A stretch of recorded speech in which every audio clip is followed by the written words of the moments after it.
Bridgerton, a historical romance period drama created by Dusen and produced by Shonda Rhimes. So, Bridgerton follows Daphne Bridgerton, the eldest daughter of the powerful Bridgerton family, as she makes her debut onto Regency London's competitive marriage market, hoping to follow in her parents' footsteps and find a match sparked by true love. Bridgerton, the show that's been taking the world by storm recently and is still currently doing that right now. I don't normally watch shows like this, but I wanted to check it out just so I could see what all the fuss was about. And after watching the first season, I must say, it's not a bad show. The most intriguing aspect of the show to me, and maybe a lot of the audience that decided that they wanted to check out the show, was hearing about how race isn't really acknowledged in the show. So that kind of piqued my interest, especially in conjunction with the early 1800s.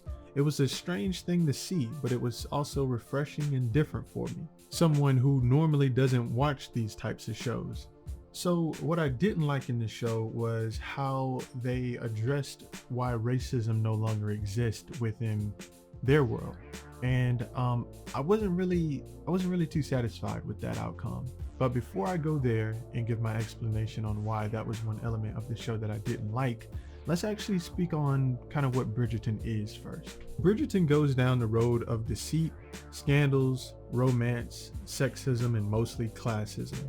I heard it was a lot like Gossip Girl, but I've never watched that shit before either, so this is coming completely from the perspective of a newcomer. But the show looks beautiful, from the costume designs to the set pieces and color schemes. It just pops visually with great cinematography, and I know there's a few things that viewers have caught so far, like yellow modern day parking lines being visible during certain scenes. Little fuck ups that most of the audience probably will barely notice, but one thing you can't deny is how good the show really looks. I really also like the sound design as well. I thought the mixing and music cues were on point pretty much every time. So there was this one scene in particular in the show, and this isn't a spoiler by the way, but there was this one scene where the two main characters meet in a garden together. And I thought the sound design in this scene in particular was just really good.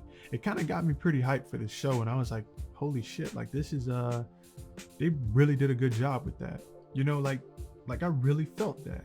Now the plot and character development is where it gets a little messy for the sake of entertainment more so rather than bad writing. None of the younger main characters really understand their emotions or love, or just too inexperienced to really make wise decisions when it comes to these relationships, or rather these agreements that they are rushed into. Which is pretty factual, because around that time, marriages weren't really about love really. They were more so about what each family would gain from the marriage, like wealth or land, etc. So of course you could imagine what type of drama would follow when it comes to arrangements like this. Definitely enough to create a damn show about it. But as I've already said, it's actually pretty good. So now that I got all of that out of the way, we can kind of come back around to what I mentioned earlier, but the show sort of carries on for a while and touches on a lot of other story elements before they come back around to addressing race and why racism doesn't really exist. When they finally discuss it, they brush across the subject so quickly, like literally one sentence dismisses all questions regarding this topic, and the show carries on. And I personally didn't find it to be very satisfying, especially when you think about the type of characters that exist in the show after you've seen it. Some are so malicious that it's hard to imagine a subject such as racism not existing within their mindsets, but that's kind of my nitpick. I only wish that if they were going to address race in the show, then it should have really been addressed and not brushed over.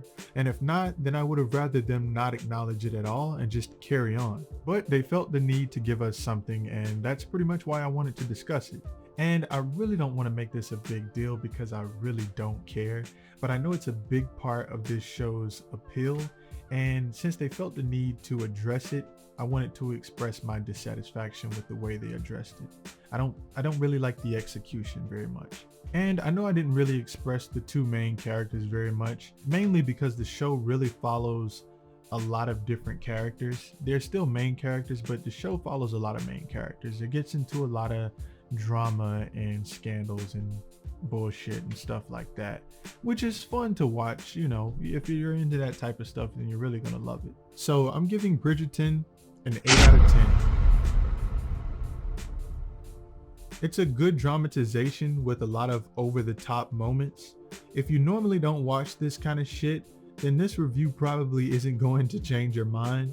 But if you have a large variety of taste and you've seen shows like Gossip Girl, which I haven't, and you like period dramas, then you might want to check out Bridgerton if you haven't already. Yeah, you know, I thought the show was straight. I'm not going crazy like everyone else is, probably because it's not my normal cup of tea. But, you know, I thought the show was straight. It's been renewed for season 2 and I'll be watching. But there you have it. If you enjoyed the content, you know what to do. Thank you for watching.